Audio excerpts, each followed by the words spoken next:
My goodness, I made a little boo-boo just now. I went live on the wrong channel. How is everybody doing? It's 2 o'clock where I am. I don't know what time it is where you guys are. If you are in the West Coast somewhere, I'm assuming it's about 11 o'clock. Yeah.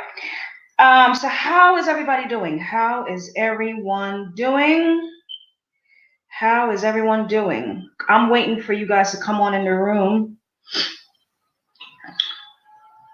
Shabbat Shalom. Shabbat Shalom, everybody. Hopefully I'm live. Let me see what's going on here.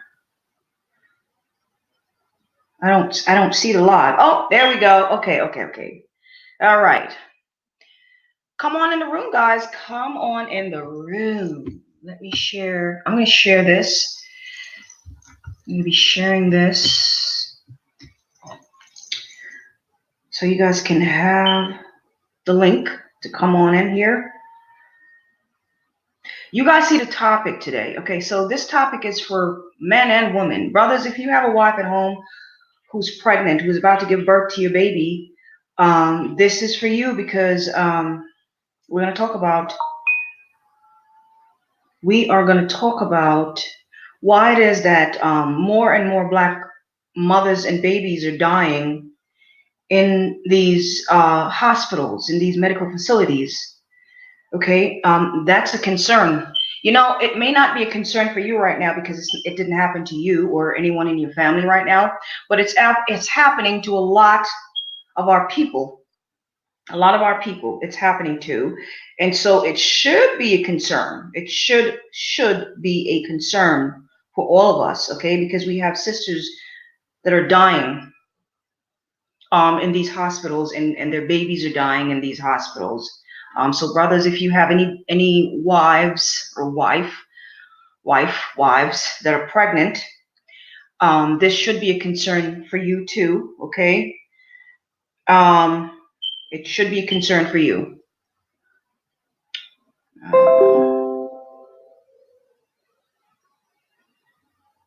I'm trying to log in to my Shalom. Hey, Sister Kelly. How you doing, girl? Shalom, sis. Shalom. I'm trying to get into my Facebook to share this thing. You know, I'm not too savvy with this, you know, technology. Y'all know I'm not savvy with the technology. I am not. Okay, so today I have a guest. Boy, this is new to me, but I have a guest that I'm bringing on today. And we're going to talk about pregnancy, you know, the disparity as it relates to Black women dying in these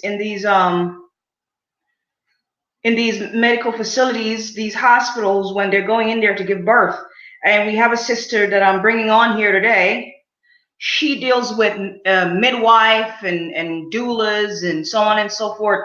And so we're going to share her information. She's going to explain to you guys what it is that she offers to the community. You know, if you guys are in her areas, you know, I have some questions that I'm going to ask her. If you're in her area, wherever she is, you guys could use her service because we need to address why it is that Black mothers are not having their babies at home. I don't understand, like, what, you know, back in the days, our foremothers had, you know, help at home that helped them to deliver the babies. My mom gave birth to all three of us in her bedroom, in the home, right there at home, and she had a midwife, okay? As a matter of fact, I was just talking to somebody yesterday.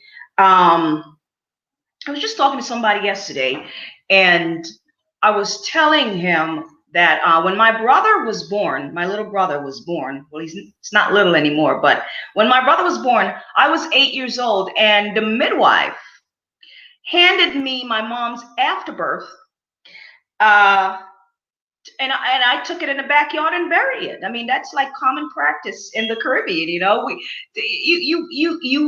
There is no law against having your baby at home. People who go to the hospital go there. It's a choice because they want to. And the reason, Sister Kelly, I'm glad you brought that up. We're going to talk about that, about the complication. Our Black mothers are having complications because they're not taking care of their health before they get pregnant. Okay, their health is horrible, and so when they are pregnant, right, by the time they conceive their baby, they're already having complication because their system is toxic, and they haven't been eating healthy, they haven't been cleansing, they haven't been taking herb, they haven't been doing anything healthy to their body. So by the time they get pregnant, they're having complication already. And so that's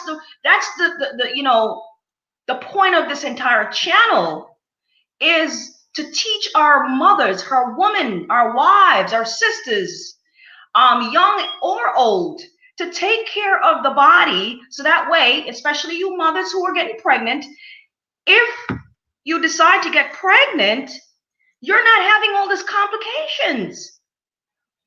Let me see all right, my sister is in the room. Shalom. Hi, sis. Shalom, sister. How are you doing? I'm good. How are you? I'm just fine. Thank you so much. Shabbat shalom to you. You too. Thank you. I don't know where the echo is coming from. Oh my goodness. I don't listen. Pardon me. I think there's an echo in my part. Hold on. Let me. Yeah, I'm not savvy like my husband. My husband is way more savvy with the technology stuff. That's okay. Pardon the, you guys are hearing. If anybody is getting an echo, can you put a one in the chat? If you guys are getting an echo, let me know.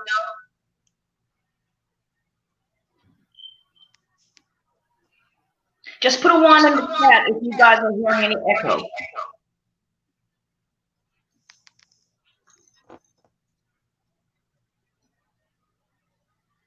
No? I don't hear it. Just, Yeah. I don't really know how to. You know what? Just give me a second. I'll bring you back on the screen. Sure, definitely. Okay. Okay.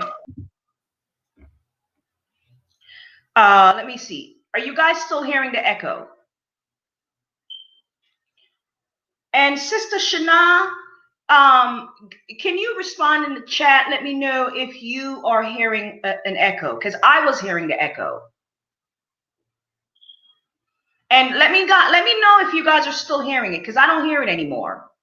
Okay, so I think what it is that when we share the screen, so what I'm gonna do, right? I'm gonna talk, and then when it's time, when I ask her some questions, then I'll just not say anything, and then I'll mute myself somehow, and then I'll let her talk. Okay. So, Sister Shana, I'll come back to you in a minute, because there's the echo when you share the screen. So, like I mentioned, guys, so you guys see the topic today, and so, whoops, I think our sister may have dropped out.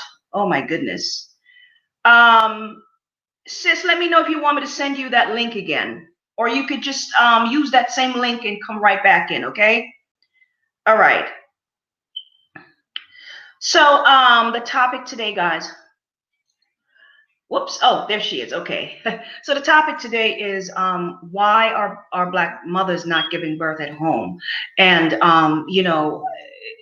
home birthing is normal in my culture and where I'm from. Like I just mentioned earlier, my mom had all three of us at home in her house, right there in her bedroom. And I was 8 years old when I buried my mom's afterbirth, after she gave birth to my little brother. So that's normal to us. So why aren't Black mothers giving birth at home? And Sister Kelly brought up a good explanation there. Too many complications. So our Black women are not taking care of their health, and which is why we create this channel to help our sisters take care of their health, man. Take care of your health. If you have horrible health before you conceive, then there's more likely for you to get complications during your pregnancy. So the key here for you young women that are planning on having babies is to take care of your health before you conceive. All right. I want to share my screen just a second. I want to, you know what? Let me go here. I'm sorry. You know what? Let me share my screen. I'm going to share my screen just a second because I want you guys to look at this. I want you guys to look at this. And then we're going to get to my sister. I hope I'm saying your name right. Shana. I hope I'm saying that right, sis. You'll let us know when I get to you, okay? All right. Give me 1 second. I'm going to share my screen with you guys.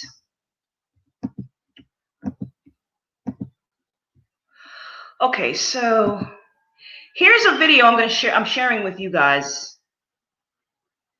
Hopefully you guys can see it. Let me know if you guys can see this. The United States has a problem with maternal mortality, and it is one that has been getting worse. The U.S. is one of only 13 countries where the death rate is worse now than it was 25 years ago, and among the worst of the wealthiest countries in the world. Between 700 and 900 American women die each year from problems related to pregnancy, childbirth, or complications, up to a year later. There are as many as 50,000 cases annually where women face dangerous and even life-threatening situations. As part of our ongoing series, Race Matters, Amna Nawaz looks at why it is dramatically worse among African American women. It's the focus of this week's segment, The Leading Edge. And the statistics are stunning. Black infants are more than twice as likely to die than white infants, a racial disparity that's wider today than in 1850, 15 years before the end of slavery. And Black women are 3 to 4 times as likely to die from pregnancy-related causes than white women.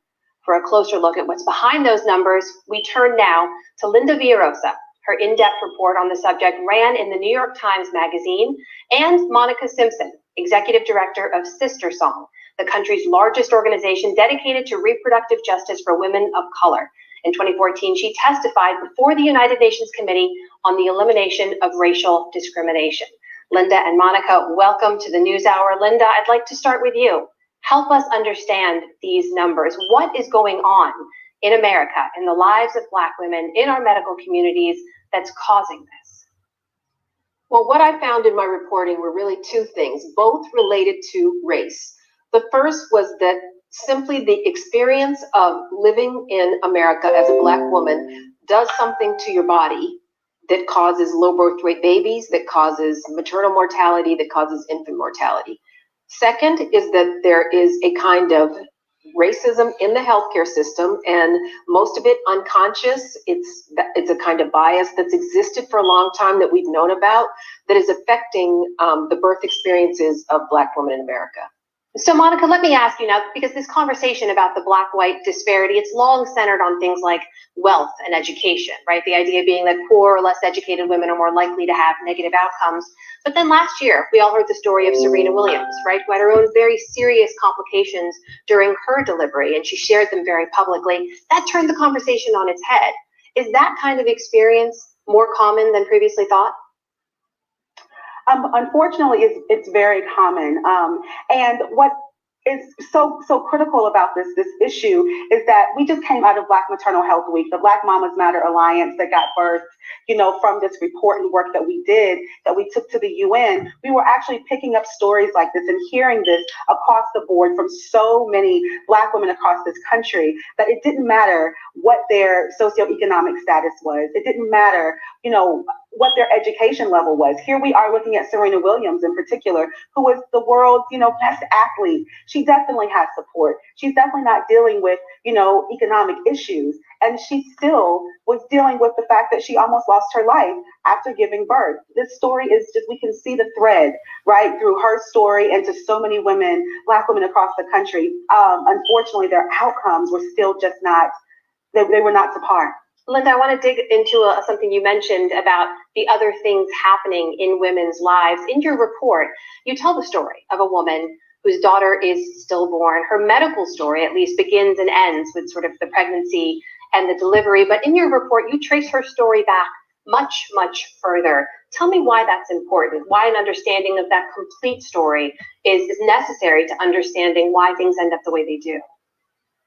I think what her story told was really a story of empathy. So you could really understand what women go through during pregnancy. All right. I'm going to cut that short for a second.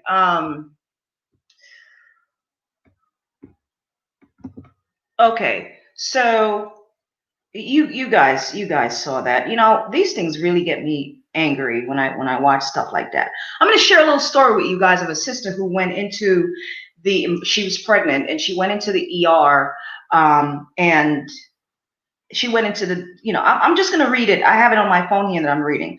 I'm just going to start somewhere in the middle. Okay, so it says here, as her January due date grew closer, she noticed that her hands, her feet, and even her face were swollen.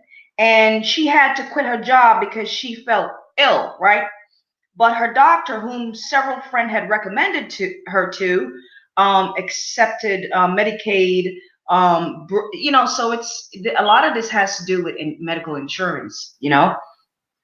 So she's saying that the doctor brushed her to the side, just like kind of ignored her complaint about her symptoms and her medical condition. And he recommended Tylenol for the headaches.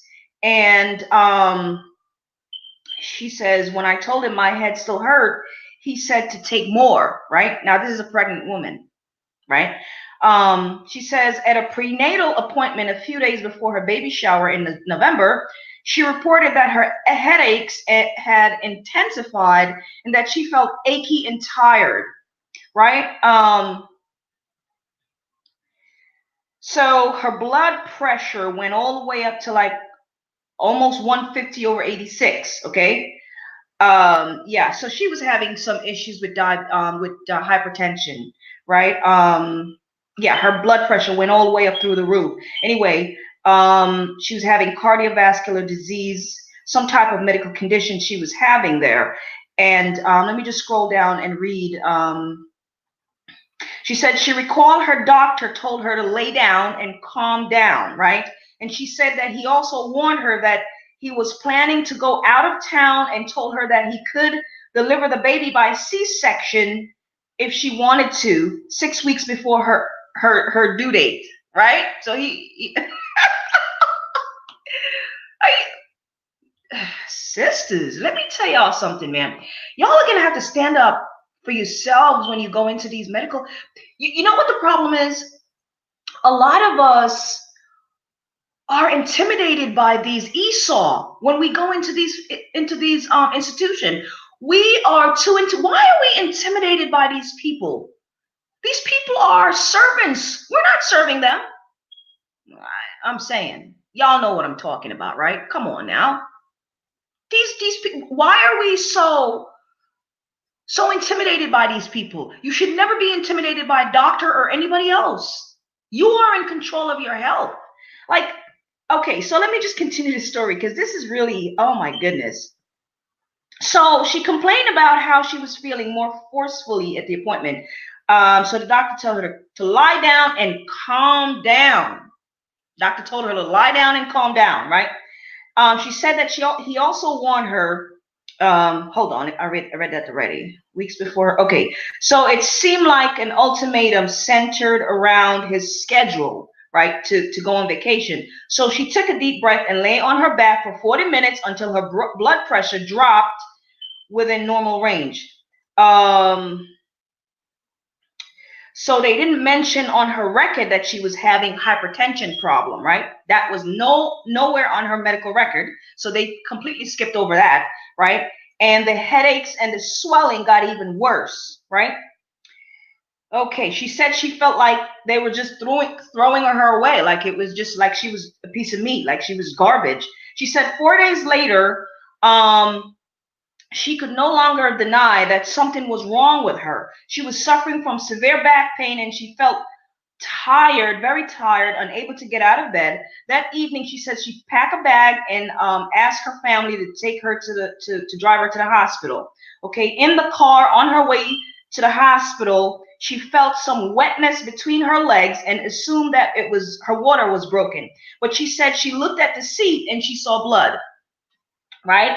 As her stepdad called 911, right? She asked her family members to call 911. Before she got into the ambulance, okay, all right, I have to go away. Okay, so by the time she was laying on a gurney in the emergency room,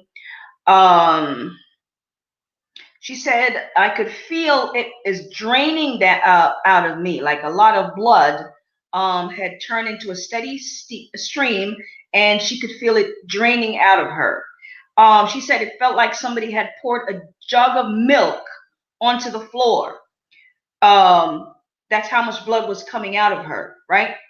Okay, so the doctors and the nurses were hovering over her, and everything became hazy and chaotic. She said nurse moved a monitor across her belly, and they couldn't hear a heartbeat. And they were saying, is she okay? Is she all right? Nobody said a word, so they weren't saying anything. They were not communicating with her. Nobody was talking to her. She was just laying there, and the nurses and doctors were just like trying to cover up something or just trying to look at each other, you know, because they had neglected her for days. But my question is, why do you keep going back? You don't have to go back. There is no law that you have to continue to go back to the same facility that has been neglecting you. Anyway, let me just conclude this story. So nobody said a word. I have never heard a room so silent in my life. That's what she said, right? She said the doctor looked into her eyes and he told me my baby was dead inside of me. Yeah. So I don't even want to go any further into this story because I'm getting angry. So there's a sister who got pregnant, and she was and this is what's happening to a lot of sisters. This is not an isolated case. You have our sisters that are going into the medical facilities, and they're having complications, and that they are being neglected. That's the bottom line. They're being neglected into these medical facility. And my problem is that you sisters are not standing up for yourself. We have to stop being so docile. We have to start standing up for ourselves. We have to let these doctors know that we are educated, we're not stupid, and we have to do our own research on our own and try to help ourselves. Our woman, listen to me, the Proverbs 31st woman, she wasn't some weak, docile lady. She was a strong woman, very industrious, okay, very self-sufficient. All right, that's the type of woman that Proverbs 31st woman is. She wasn't some docile lady who just listened and yes, master, yes, sir, no, sir. We have to start standing up for ourselves, man. We cannot allow this stuff to happen to us. Whoo, I get really emotional when I talk about this stuff. I'm sorry, guys. So I'm going to bring my sister into the room right now. But I just wanted to share that with you guys. So let me just bring her in here, and then I'm going to ask her a couple of questions. Hold on, let me see if. All right, here we go. Shalom. It looks different now too. Yeah, I'm trying to work this thing out. I really like this platform. This is really nice. Yeah, this is nice. And sis, can I just say that in regard to the story that you just shared, oh my, if I don't know that you remember, I'm almost 100% sure that you don't, because you're super busy and you got so much going on. I share the same story almost with the sister who lost her child. I lost my child 2 years ago, and that is what prompted me to want to learn how to take care of myself and to get my own health together. If you do recall, sis, just let me know. It was the story about the circumvallate placenta. Oh, that was me. Oh, that was me. And yeah, you took a lot.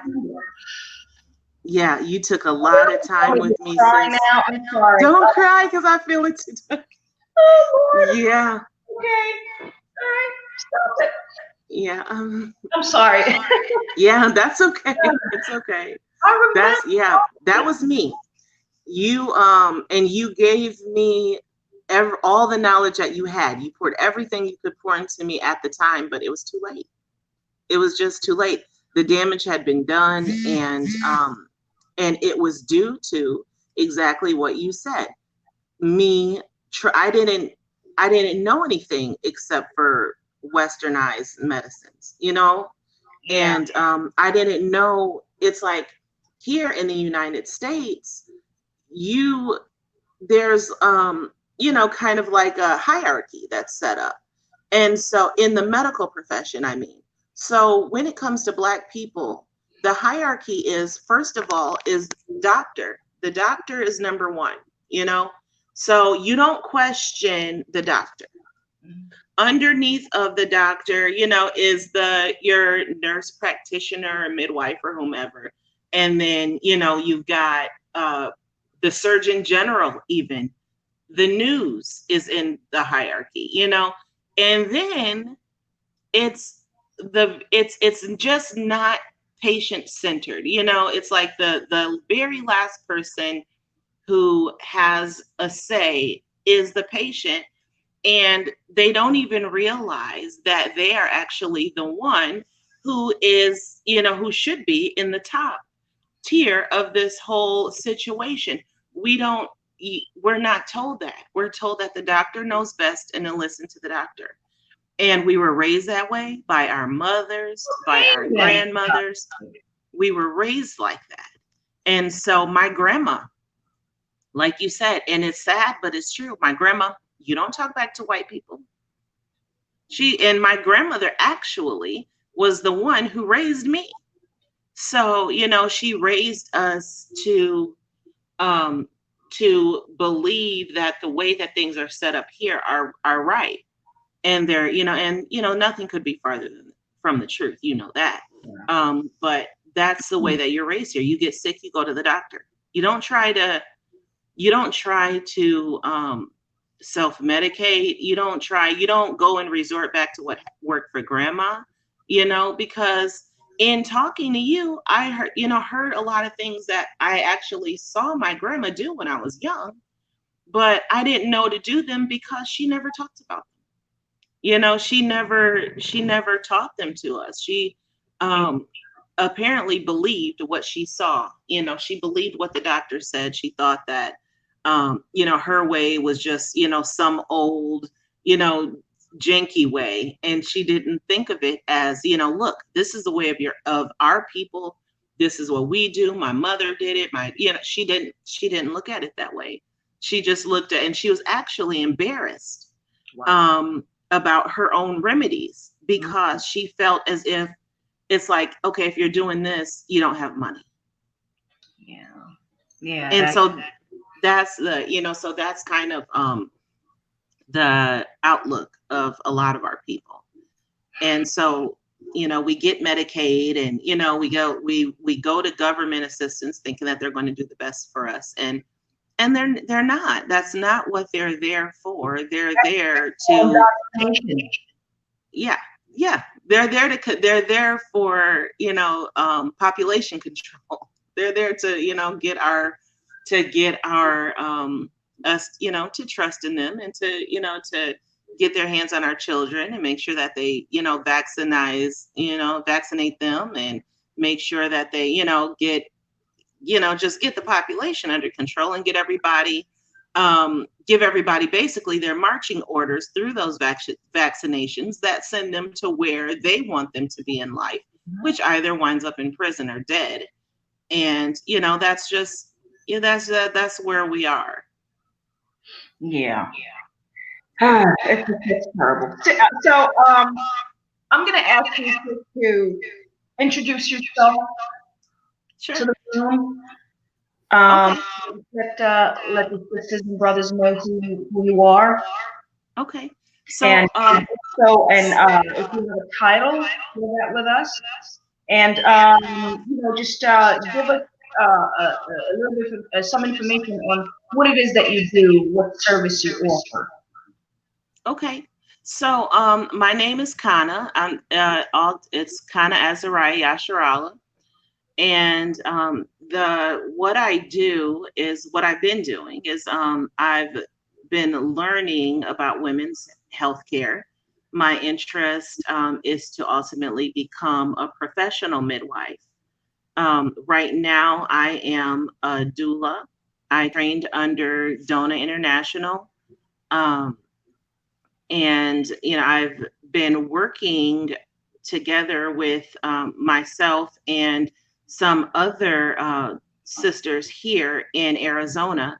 And what we're trying to do is, well, what we're going to do is um, we're going to start a collaboration. So we've got a co-op that we're beginning, and we haven't given it a name yet, and it's really just in its baby stage because a lot of us have just finished certifying as either doulas or midwives. Okay. So I attended the Dona International seminar where I met um, 3 out of 5 of these ladies, and they were all very young. One is a med student, and she's about a year away from obtaining her doctorate. The other is a counselor, a family and child counselor, and so we've come together with her as well. The other lady is just a doula like myself.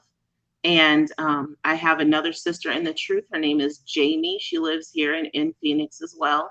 And she is at the end of her training stage to become a midwife.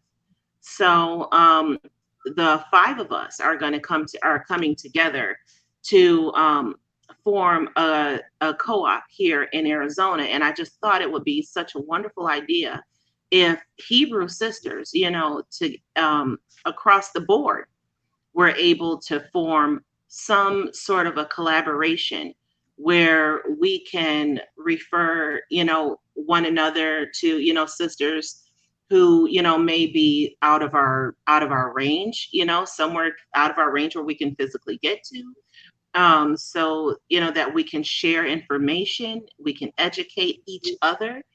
So, and we can, we'll be able to, just to train one another, let each other know about conferences or, just things that are going on in your area that you may not otherwise be privy to unless, you're to collaborate with another person that's in the birth worker spectrum.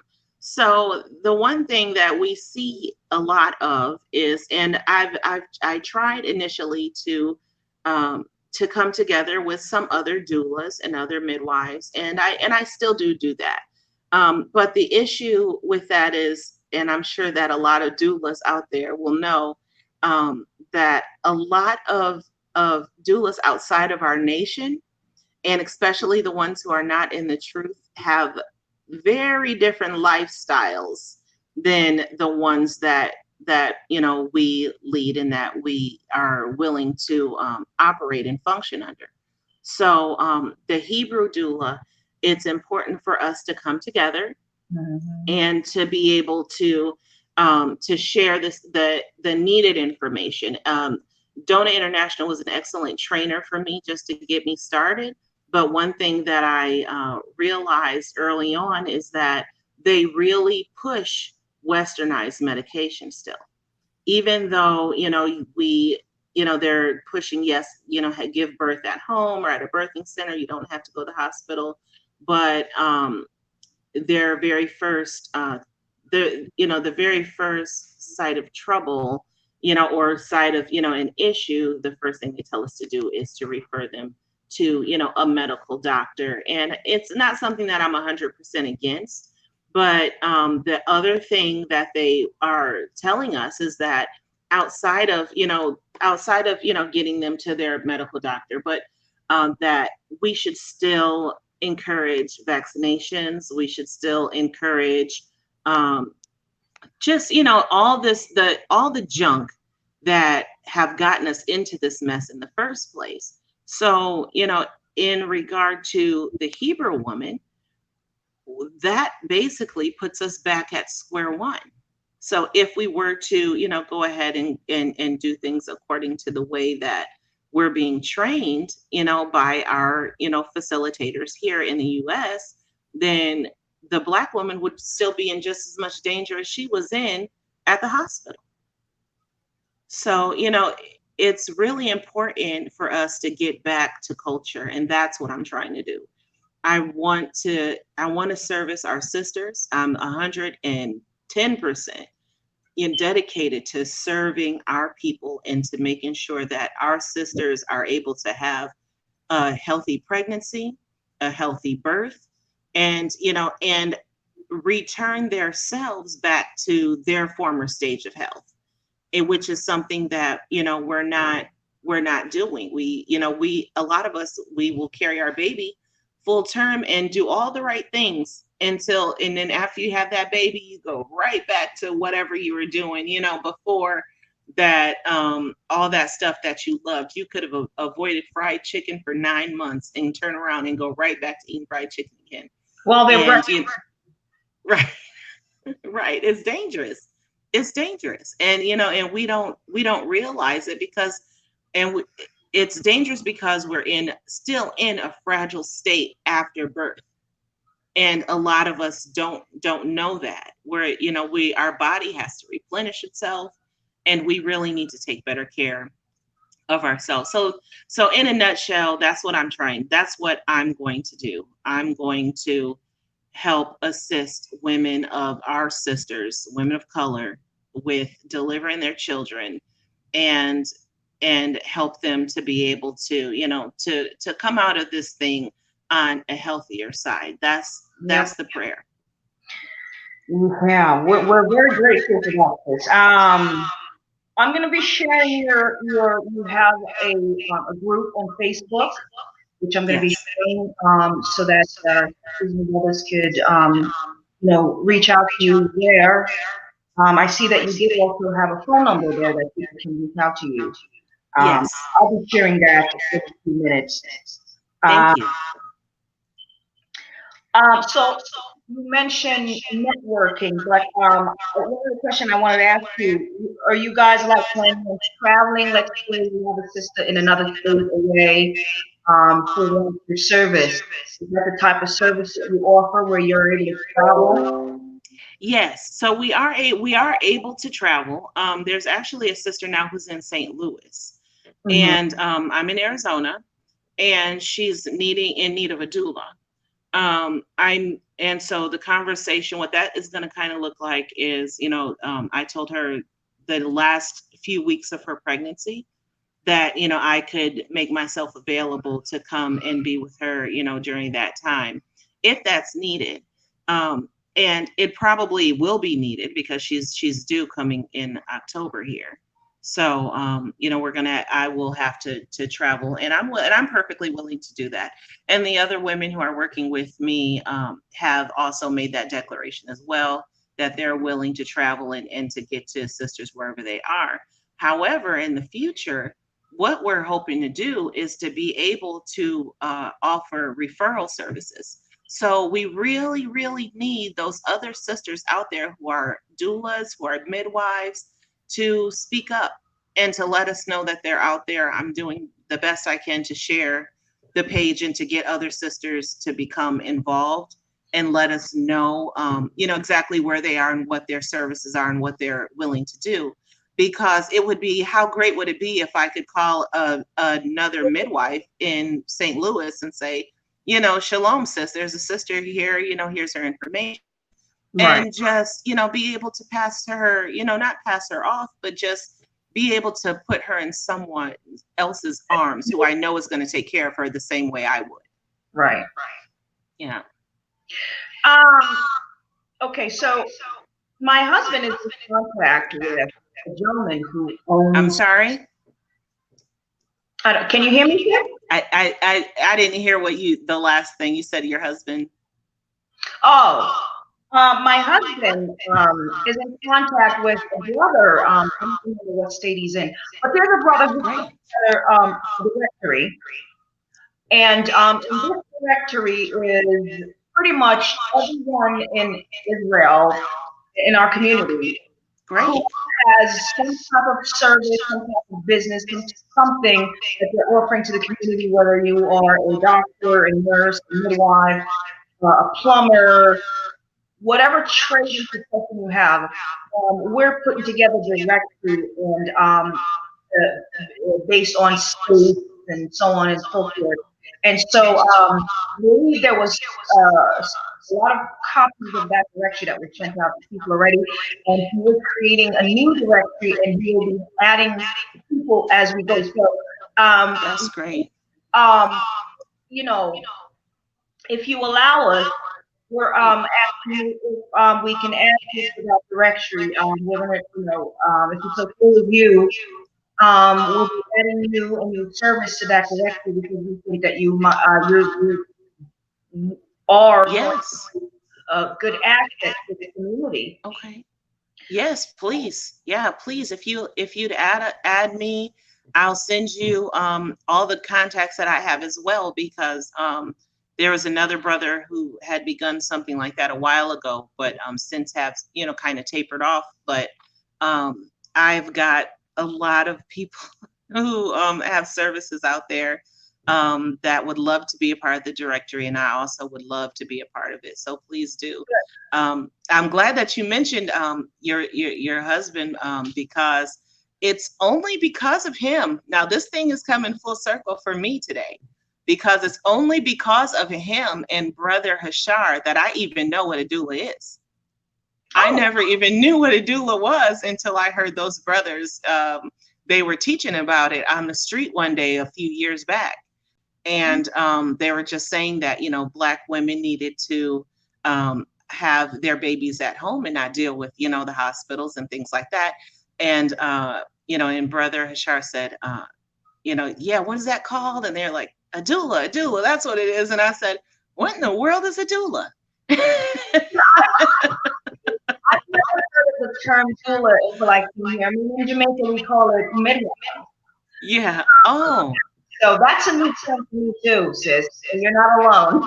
Oh, okay. I didn't know what that. I said, what is a doula? Yeah. So I looked it up, and we're always planting seeds whether we know it or not. So just because they said doula, it was just a weird name. So well, all praises, because where you all praises. Yeah. Wow. So let me ask you a question. How important is it health, like maintaining a healthy lifestyle to pregnant women? Like how important is it, do you think, is for Black women to, because I don't think that they combine, like they a lot of Africans don't understand the importance of being healthy and delivering a healthy baby. It's like it doesn't connect to them, It doesn't. It doesn't. Maintaining a healthy lifestyle is important to, having a healthy baby. Right. Yeah, it's very important. It's very important. A lot of our sisters, like you said, we it doesn't really necessarily seem to compute. Mainly because a lot of us, we hear pregnancy and we hear freedom, kind of, as far as the eating circuit is concerned. Right. So, it's like, oh, time for me to go buck wild, whatever I crave, I'm having. I'm doing this, I'm doing that. And we understand the importance of eating, but we don't understand the importance of eating healthy. And we don't we don't hold ourselves to a high regard when it comes to that. It's like, whatever tempts us, we just go ahead and go with that. But it is extremely important. It's affecting your entire body, and it not only, and it's not just you anymore. So, it's bad enough, where, I'm sorry, my camera's getting messed up. It's bad enough, for us when we are kind of carefree and eating what we want to eat and having those, whatever French fries or something that's, cooked in grease and butter. It's horrible. It's bad enough because we see the effects that it has on us in the stoppages that get created in our bodies, Yeah. So since we, just imagine, how much more, how much worse that is when you have a small child who's depending on you. That child is depending on you for his development, for everything. And the only way, that he's going to come out well on the other side is if you are careful in what you eat. And if you are taking care of your body and you are taking care of yourself. And, that's another good thing about having a doula. Hopefully you will hire, look for doulas when you decide to have your babies. A good thing about having a doula is she can also service as, one of those reminders. A doula is there, and she's there to provide you with the service of making sure that you are well taken care of, and that your baby is going, to be healthy through the things that you do. So, so we are there as a resource guide. I've sent mothers all kinds of good eating calendars that, just remind them, to have fruit in the morning, wake up this morning, what fruit do you feel like having? Just simple things that would, that it seems like it's small and it could easily be overlooked, ladies. So, if a mother is, if you have someone reminding you to eat healthy, and you've got that in your spirit, that you're supposed to do it, and you still get up and you don't do it, it's not really going to help you. And I'm that in a second. Regardless, because that's very important. Sister Latasha Chenal, I didn't say that right. I'm really sorry to hear. Wow. Yeah. So you were pretty much another statistics. I'm sorry to hear about that, Chris. You said my delivery experience was horrible. I was on the brink of death and was left alone without medical attention. I would constantly and conscious. Wow. After each contraction, BP was extremely high. Jesus Christ. Wow. And so, I'm telling you. Yeah, that's serious. We have that's serious. We gotta get it together, sisters. We gotta we have to. We gotta get it together. And you know what else? I'm glad. I'm so sorry, sister. I'm not able to see what she said, but I'm so sorry to hear that. That you've gone through so much pain. I think that it's important that we resolve ourselves to start trusting in one another, and and not to rely on the doctors and the nurses and the people out there that were set up by a system that we know we can't trust in the first place to be over our children. We can't trust them with us. How can we trust them with our babies? It's easier said than done, because it is. We can sit here and we'll have our own people listen to us talk all day, right? Right. But you have them saying, show me some proof, or show me some article, or show me this. So what they're asking for is pretty much validation from Esau. That's pretty much. They want Esau to validate it. Yeah. They'll ask for validation from Esau all day. Well, I need to. For example, I'm glad we're discussing this. I'm having a little bit of struggle, and I don't know if you agree or disagree. I mean, that's what it is, when communicating, everyone doesn't have to agree, or, it is what it is. But in my culture, in the Caribbean, right? It's normal for mothers to give their babies water, right?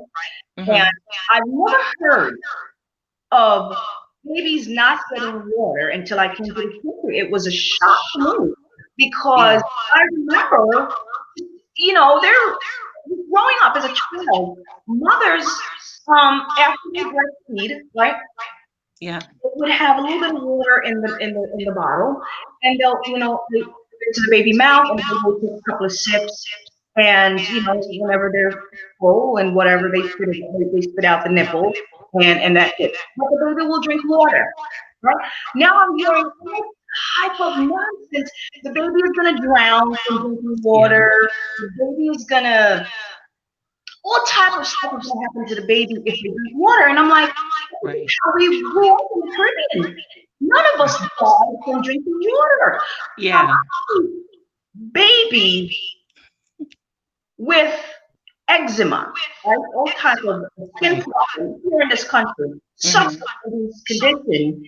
And these mothers here, I'm talking about my sisters here in this country, they're not putting Yes. it together, right? Because when you as a mother are not eating healthy, number one, not drinking enough water, because I have spoken to mothers who don't drink water. I've asked Who don't drink water. They don't even drink it. yeah, and I said, how much water do you drink, throughout the day? And she's breastfeeding. She says, I don't really drink water. I don't like the taste. Yeah. And I'm like, there goes the problem. Because you're a breastfeeding mother, you are feeding your child what comes from your body. You're not drinking water to flush your liver, right? Which is very Yes. toxic because you're not drinking water, right? Yes. And you expect that what you're putting into your baby through your breast milk, you expect that to be healthy, right? Right. So it's the cycle of miseducation and the things that we're learning from the European, okay? Because mom is supposed to be drinking lots of water, and unfortunately, a lot of our Black mothers here are not consuming enough water. When they're breastfeeding, the baby is not getting enough nutrients and to replenish themselves. They're getting all the toxins that are coming out of mom, right? You wonder why babies are ending up with diabetes, being born with diabetes. Yeah.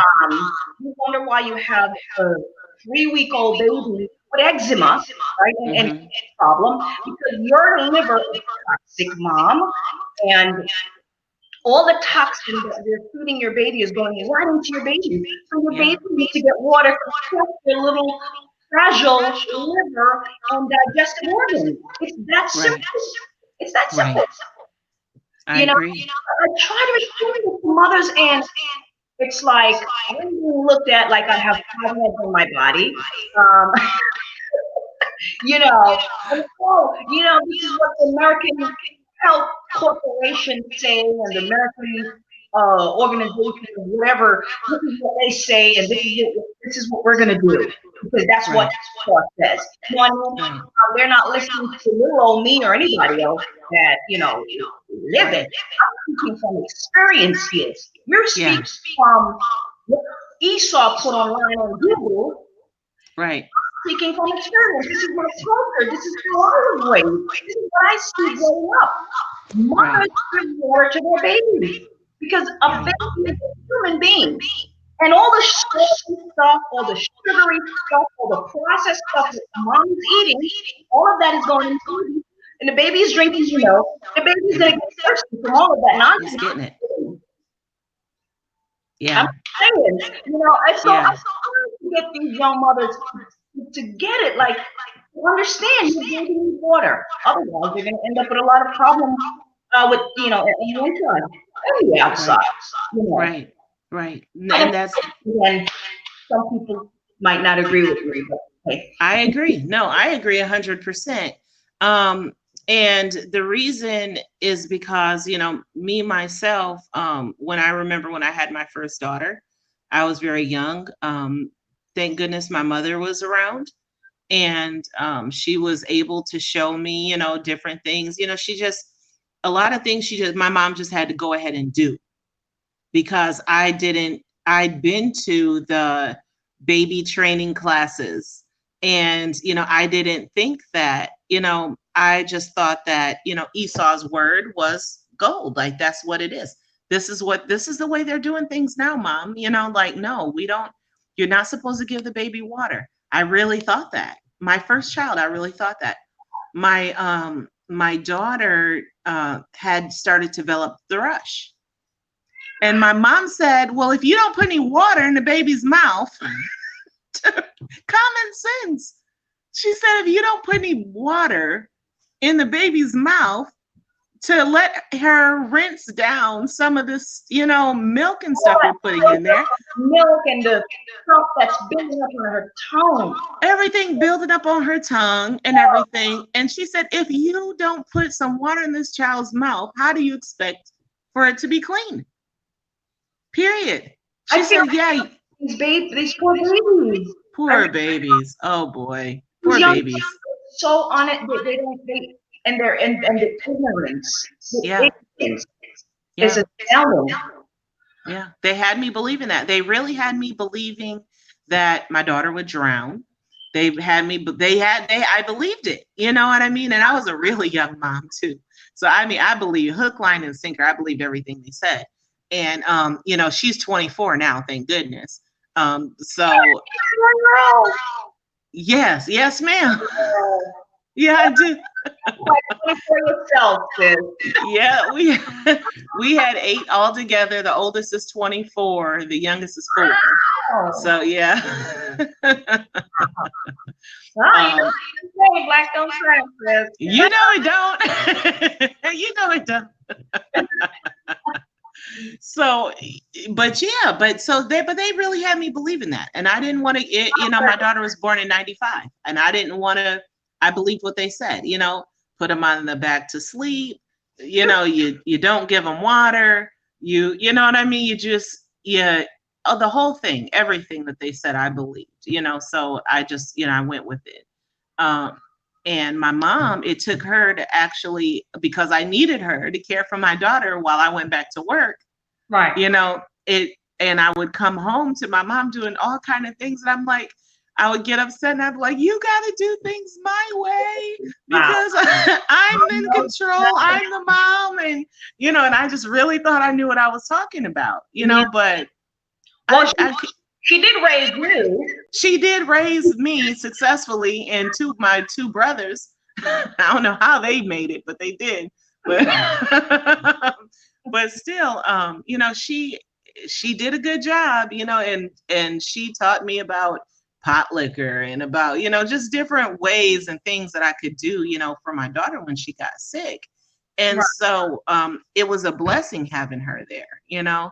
And if it had not been for me watching her and, you know, seeing, you know, just the things, all the remedies that my grandmother had thrown away, my mother held true. And my mother really believed, you know, those things. And, you know, luckily she was able to be there and help me to see things, you know, see things the right way. Yeah. So, you know, it was thank goodness for that. But in regard to what you were saying about moms and water, now, I have to say this. Now, women, I do want to service you. However, I do know the truth about you and what you're doing. So we are spoiled. We're spoiled. We don't, in the United States, if you tell somebody that they got to drink plain water, they're looking at you like you have 5 heads. Yes, ma'am, they are, because we didn't come up just drinking water. We came up with Kool-Aid. Yep. We came up with Kool-Aid and all that dye and sugar, all that good old white nasty sugar. We came up with that. And that's what we crave. And to sit there and want it, it was a hard road to travel for me to get away from Kool-Aid. It's I'm like, and then when you're looking at the ingredients, there's no reason why we're drinking this mess. None. Other than the fact that we're addicted. This is why I constantly share this story. And I know you guys are proud of hearing it, but I'm going to share it again. Keep going. Until everybody get it. When I was a kid, for as far back as I can remember, about 3 years old, I walk around with my little sippy cup. And I was asking for herbs. I wasn't asking for no Kool-Aid. First of all, we didn't really know Kool-Aid in our family. Right. But I remember back at 3 years old, mom and grandma were pouring herbs in my cup, in my little sippy cup. That's what I wanted. That's what I wanted. One of my favorite foods was lemongrass and mint.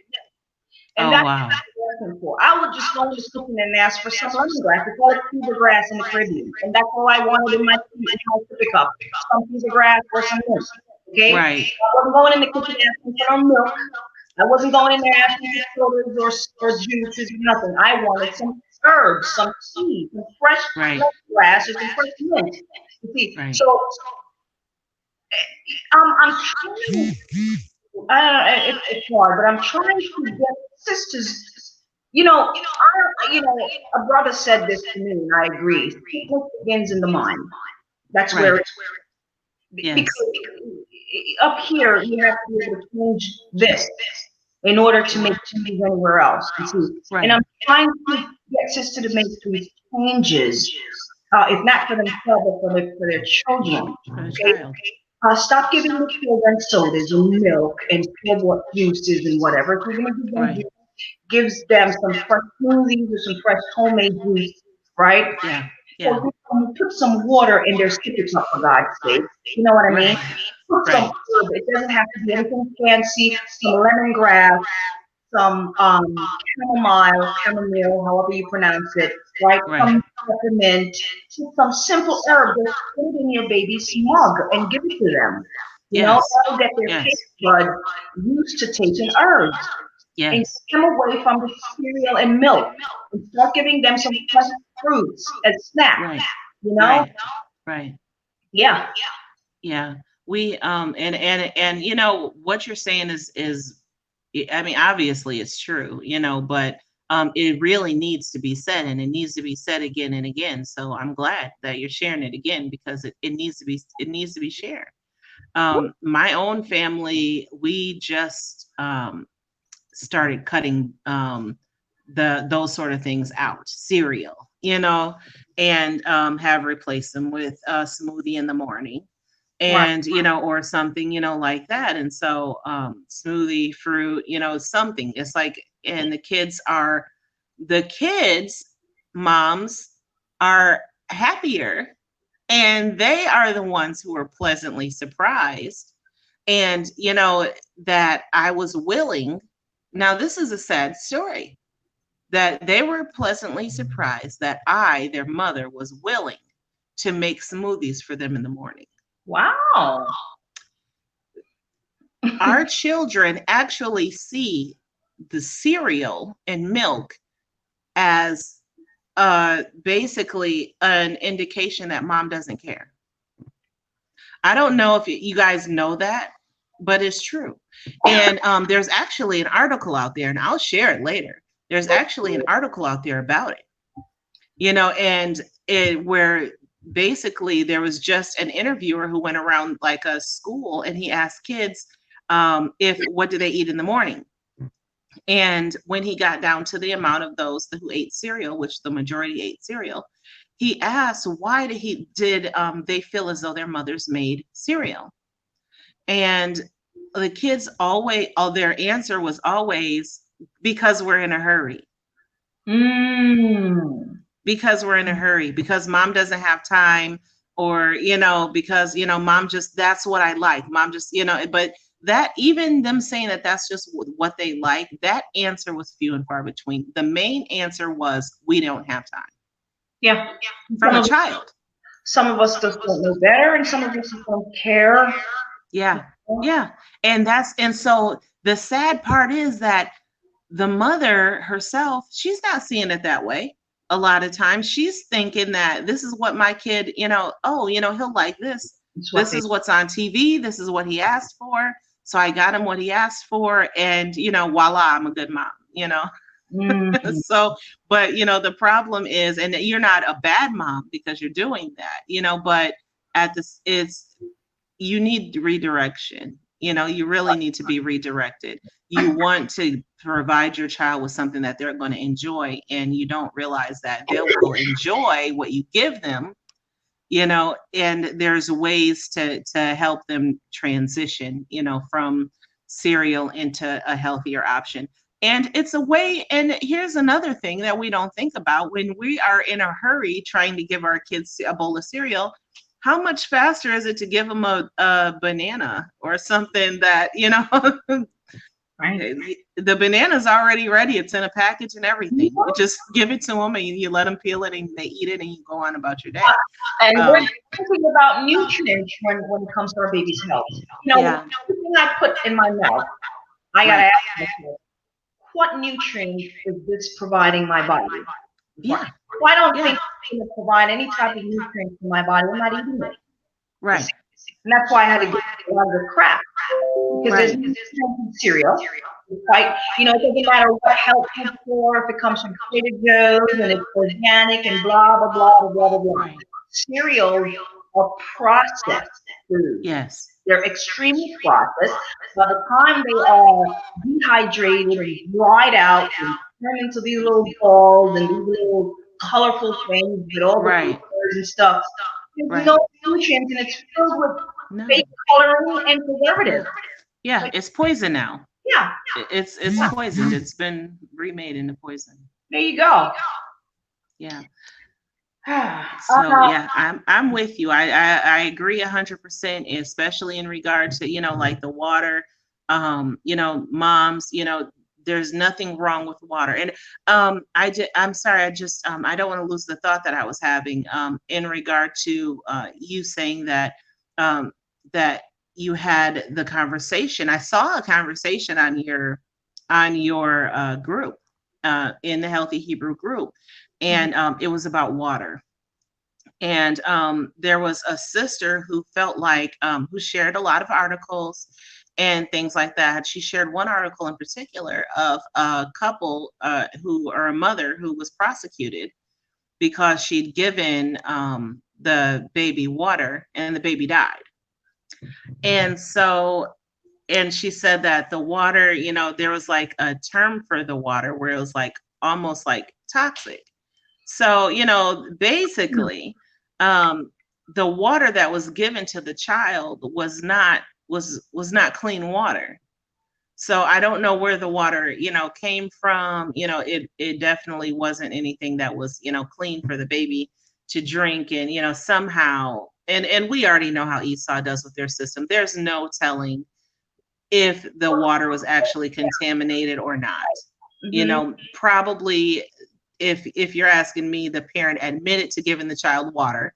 And so Esau said, oh, good, you know, got you now, and, you know, took and prosecuted the parent. Right. But, you know, there's nothing wrong, you know, with giving your child clean water. There's nothing wrong with, you know, it's good for them. It cleans out their system. It's going to actually help them get some of the garbage that you were eating out of their system. So, you know, it's really something that's needed. You know, that along with, you know, aftercare, after this child is, you know, no longer an infant into the stage of childhood, you know, we've got to keep going. We have to keep, we have to keep the, that momentum going with not now falling into giving them cereals and processed, you know, foods and things like that. But it, like you said, it starts in the mind. So, and speaking of the baby water, I was looking at an image here. I don't know if you guys can see that. Whoops. Oh yeah, fluoride water. Yeah, fluoride water in there, right? Oh yeah, that's what's good for them. That's what we're giving our babies. Yeah, that's what we're giving our babies. I'm gonna be honest with you. When I was growing up back home, and I know we don't have access to natural springs and stuff like that here. Right. In the inner city. What I saw growing up is moms used to catch the rainwater and boil it. Yeah. That's what the baby would get. Right. It's recommended here that you can put the distilled water and you can boil it and give it to the baby. But distilled water, I'm going to tell you why. You know, I drink distilled water in our house. Okay, that's okay. And a lot of people might not agree, but the reason we use distilled water is because you know, I'm a soap maker. I make soaps, and distilled water is one of the only water that when I use it to make my soap. For those of you who are soap, if you know how to make soap, yeah, it doesn't mess up your soaps, you know, during the making process, because it can be more pure, you know. Right. It's anything other than distilled water, you gotta be careful when you're making your soap because it'll mess up a whole batch of soap. So because the water is a little bit more, clean and pure. Right, safer, So, yeah. right.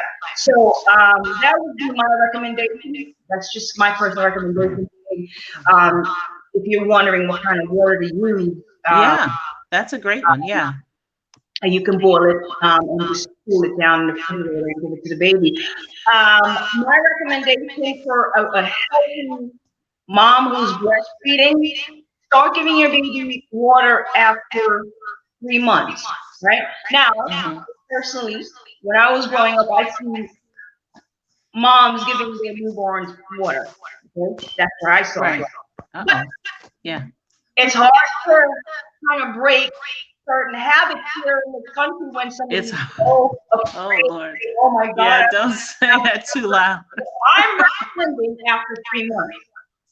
I've heard women say they don't give their baby water until after 6 months. And I'm like, After 6 months, because that's what their Esau said so. crawling around, right? Because, at 6 months, you have the baby begin to crawl and maybe develop that, different than others. You have Right. them crawling around and not getting water. Right. That's a shock to me. But here's the thing, outside of, and so yeah, and they won't give them water until the baby's 6 months old. But here's the odd part about that is that if the baby starts crying for more than just milk, we're not afraid to put some cereal in that bottle, though. There's nothing wrong with that. Yeah. But we won't give the baby water. So it just doesn't make sense. Every mother does not breastfeed, right? Yeah. So when you have your baby and you're giving them that nasty Stuff. powdered stuff in the thing, right? The baby formula, Right. And you're not giving your baby water. And no water. On top of that, Yeah. on top of processed milk Right. that you're giving your baby from a can, from that formula thing, and then you're not giving them water. I heard about babies that have this made me cry. When I first was told this, I really broke down. Somebody called me up and said the baby had a yeast infection. Yeah. And that really tore my heart out. Yeah. It really did. Because a yeast infection, as we all know, begins on the inside. Okay? Right.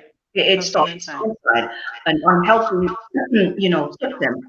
And it takes a lot for a baby to have a yeast infection. I'm like, we've got to do better as Black women. Yeah. Do better. Right. To protect our children, and you're absolutely right. I've heard stories of babies getting yeast infections before, as well. And it's always a formula fed baby. I've never heard of a breastfed baby who had a yeast infection. I've never heard it. The weird thing about the formula is that you had to add water to the formula in the first place. Hello. So why, what I mean? That's just, another, it should serve as another proof that there's nothing wrong with giving your child water. Right. Hopefully it does. I hope that there's, people who are listening that understand now that, water is not the enemy. And, there's nothing wrong with giving it to them. And there's nothing wrong with you taking control over how your child is cared for and not going along with some recommendation that was given by someone who's practicing a medicine that you don't even need to be taken in the first place. Mm-hmm. There's nothing about Esau and the way that he's, his system is set up that has anything to offer us. Really, it doesn't. Mm-hmm. They don't have anything to offer you that's healthy and that's good for you, or that was even made to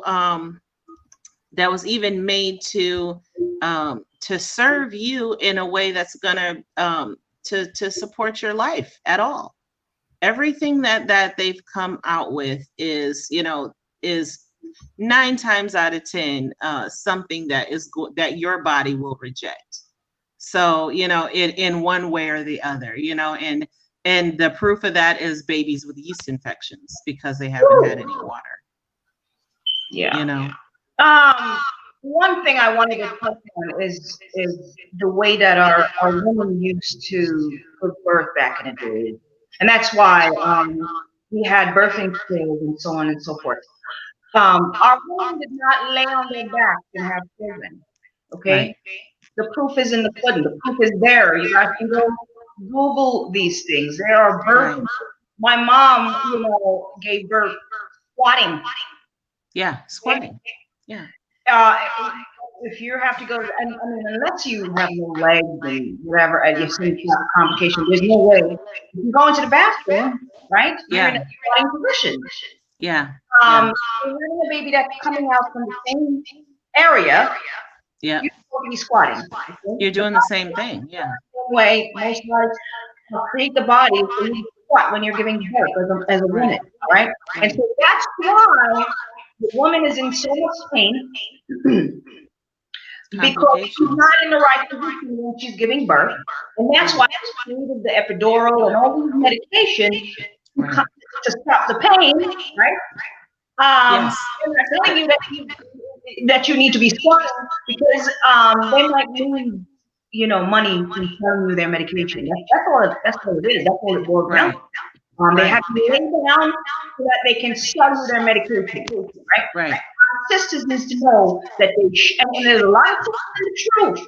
There's a lot of Israelite sisters in the truth who, no matter how much they hear this information, they go to the hospital and they lay on their backs and they take these epidurals and all these pain medication. They don't care, and they still, have birth laying on their backs, and they have all these complications. So it's crazy. It's amazing. It's crazy. Squat. That's how you should be. You should be on your. Wow, I think my sister just dropped out there. Let's see if she's going to come back on. And then we're going to share. You know what? While she's coming back on, let me just share. I'm just going to share her page with you guys so you guys can become familiar with her page for those of you who are interested. Give me 1 second. I'm going to share her Facebook page because she has let me see here. Here we go. All right. So the name of her group on Facebook, her page on Facebook, is Hebrew Doula and Midwifery Collaboration. That is her page here. There you go. So you guys, sisters, brothers, you can come to her page, like the page, and the sisters will be, she will be sharing information. And I believe down here, she have a phone number here, contact information, where you guys can contact her. You can send her a message, you can call her, and so on and so forth. If you happen to live in her area, or even if you just, have questions about, having your, giving birth at home, I'm sure she can offer some type of help to you. Hold on, let me go back there again. Information to help, even if you don't live in her state, she might be able to kind of guide you and tell you what to do. If you so choose not to go to these medical facilities and have your babies and be at risk for your baby dying, or be at risk for you dying, because a lot of our mothers are dying on these hospital beds. A lot of our mothers are dying.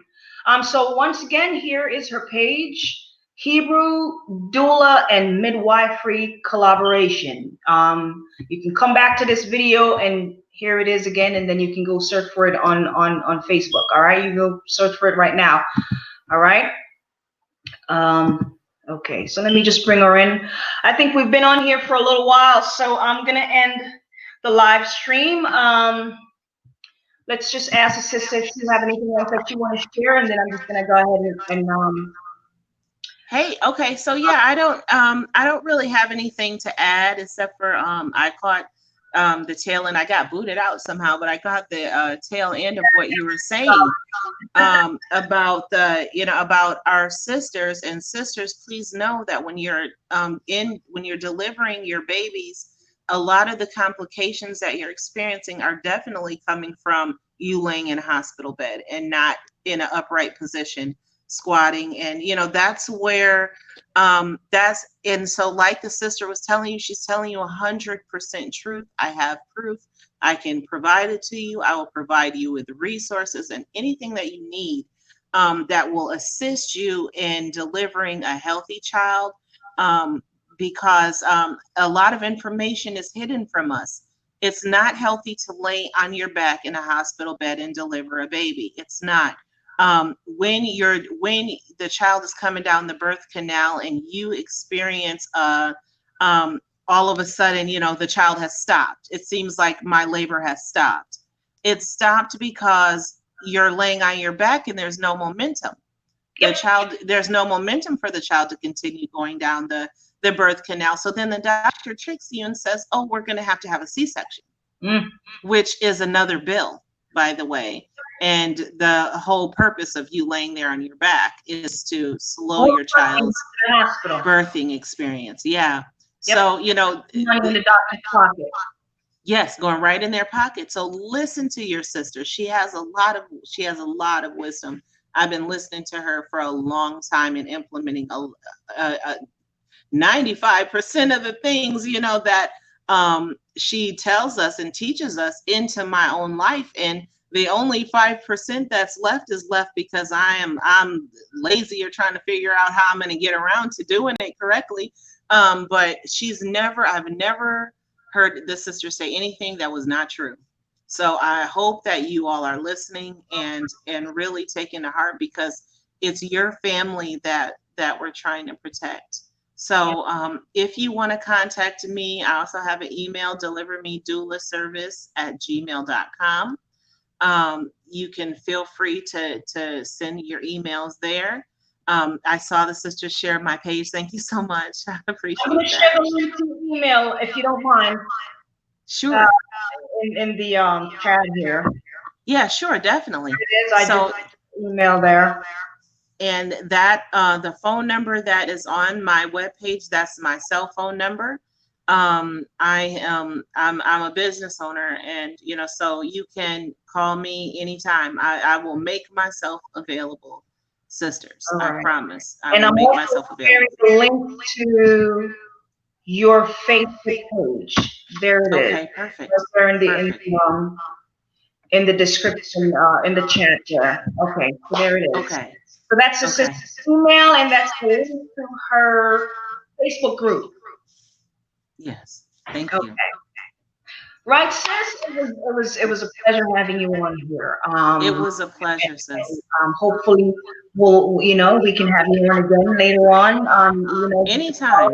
See how things are progressing with what it is that you're doing. Right. Right. Yeah. Anytime. Yeah. Absolutely. Thank you. I appreciate it. If no one else has a question, Sister Kelly, thank you for joining us. Thank you, sis, and thank everyone else for joining us. These topics, So what I realize when we're not talking about ratchet, controversial stuff, a lot of people are just not interested. The audience is a little thin. Yeah. As long as it has nothing to do with crazy stuff, nobody's really interested. But until death is knocking on the door. Right. But I know I can't tell you the amount of time I've had people in my inbox that I've spoken to, right, and that have been in my group for years, and all of a sudden they're in the inbox.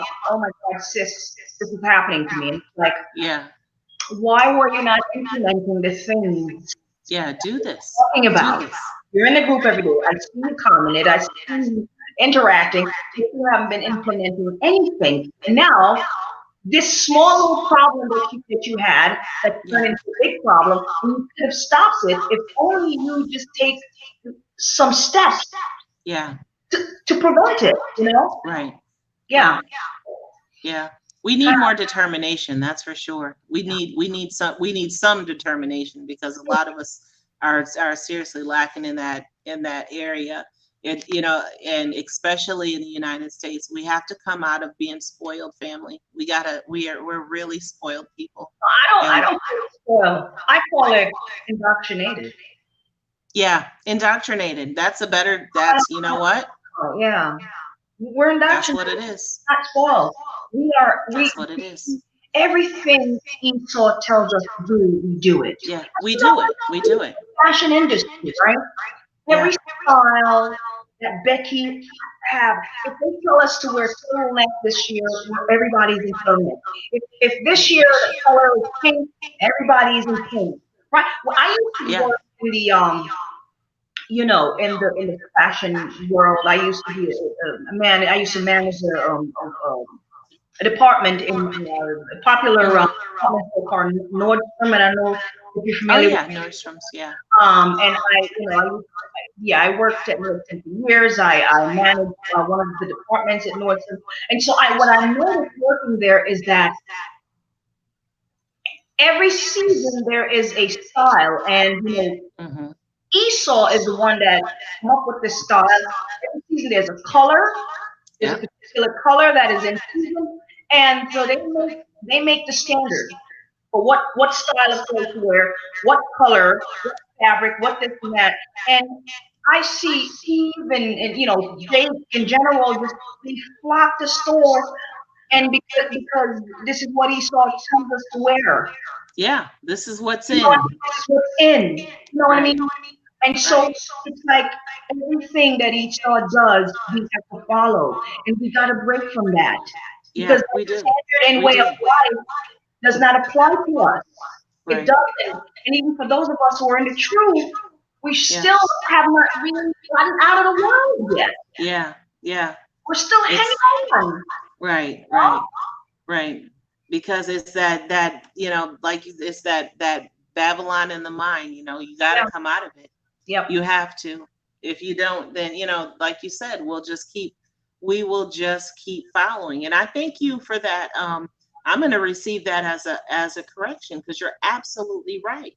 It's not that we're spoiled. We are indoctrinated. I like that. And that's absolutely true. That's what it is. That's what it is. That's Yeah. really what it is. Yeah. Thank you sis, again for coming You're on. welcome. This platform is open to you. All right. Thank you so much. And I'll always be here to accept your invitation. Thank you. So we will be following up with you to see how how you're what it is that you're doing, how you progress, and so on and so Okay. forth. Thanks again for joining us. And Thank if you. chat don't have any questions for the sister, I'm gonna go ahead and end the live stream. If anybody have a question, type it in the live right now. I'll give you guys like 30 seconds.